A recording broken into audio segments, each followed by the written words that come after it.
But if we want to change the information about the flow specifications or the admission control between the users and the network element, so for that we need to have reservation protocol. Reservation protocol. And the reservation protocol of integrated services is known as RSVP, Resource Reservation Protocol. It is different from the conventional protocols that are used for connection-oriented networks. So RSVP maintains a soft state. So it maintains soft state. So what do you mean by soft state? Means a soft state times out after some fairly short period.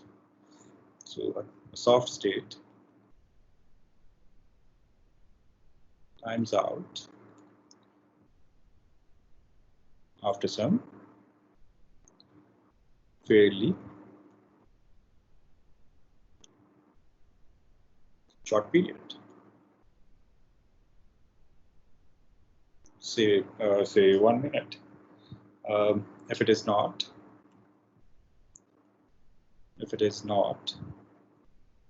periodically refreshed, it's not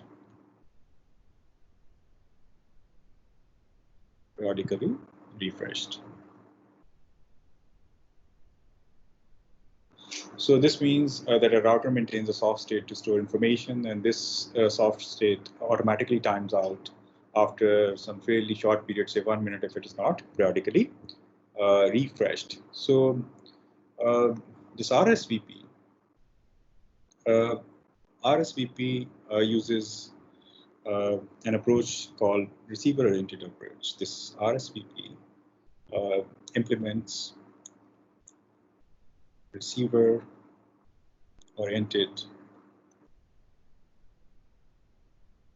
approach. What do you mean by a receiver-oriented approach? This means RSVP supports, since RSVP support both multicast and unicast flows. When I say multicast, this means there is one sender and there are many receivers, and an example of such an application can be video conferencing applications. So why RSVP needs to provide a receiver-oriented approach? Because RSVP, Resource Reservation Protocol, supports both multicast and unicast flows.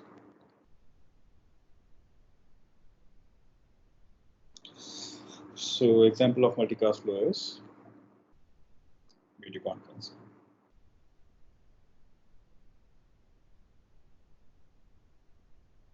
So since it's supporting multicast application, so it makes more sense to let the receiver keep track of their own needs. So rather than, so this means rather than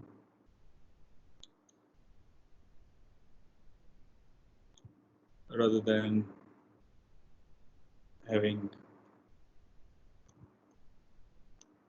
senders keep track of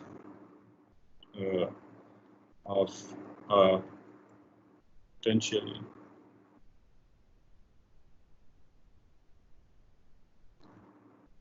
large number of receivers.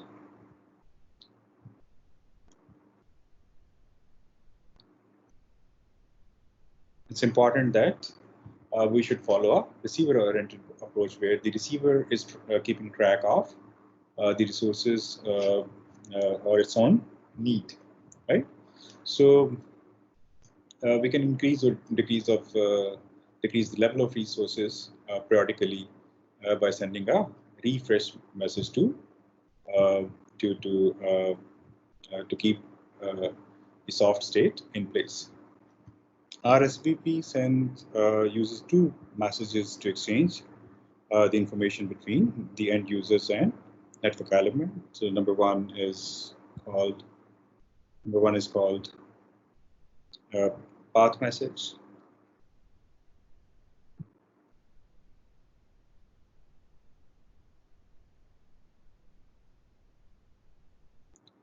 So path message basically contains two things. Number one, it contains key spec, and number two, the path, the packets will follow. So the first message that RSVP exchanges between the user and network elements contains traffic specifications and path the packets will follow. And the second message is called reserve message.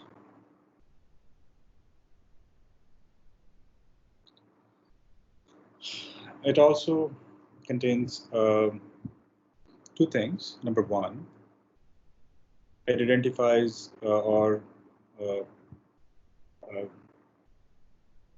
it is containing sender's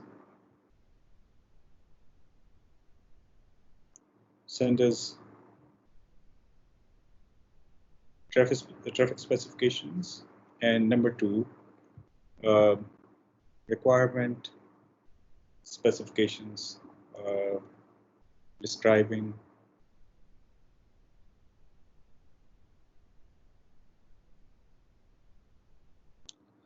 the requirements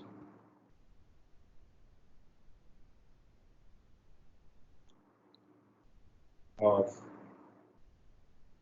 the receiver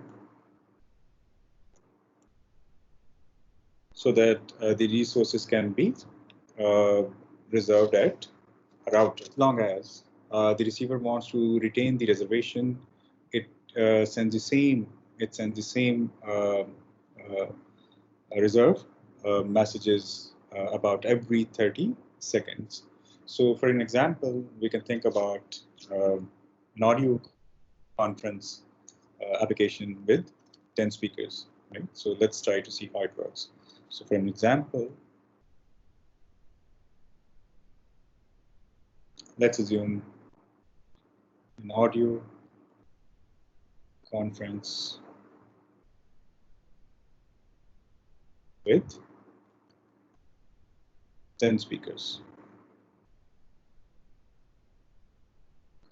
Okay, so RSVP has different reservation styles, right? So such as so RSVP has different reservation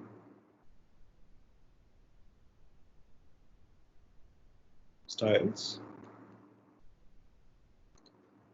such as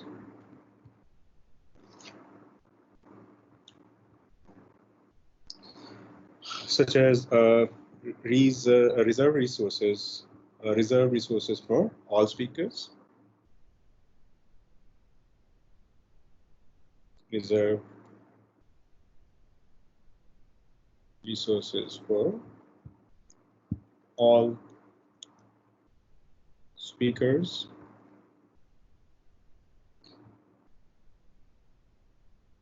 or reserve resources for n speakers, reserve resources for n speakers,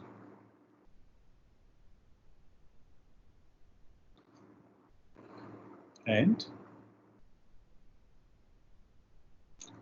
reserve resources for speaker A and B.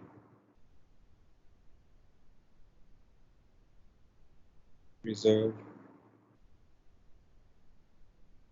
resources speakers A and B, right? So, so what do you think? What sort of reservation we need to make here? So, in an audio application, what do you think? Do we need to reserve resources for all speakers? So, so this is not the scenario. So all speakers do not communicate at the same time in an audio conferencing application. So for maybe I would like to select reserve resources for speakers A and B, right? So the next thing is packet classification and scheduling.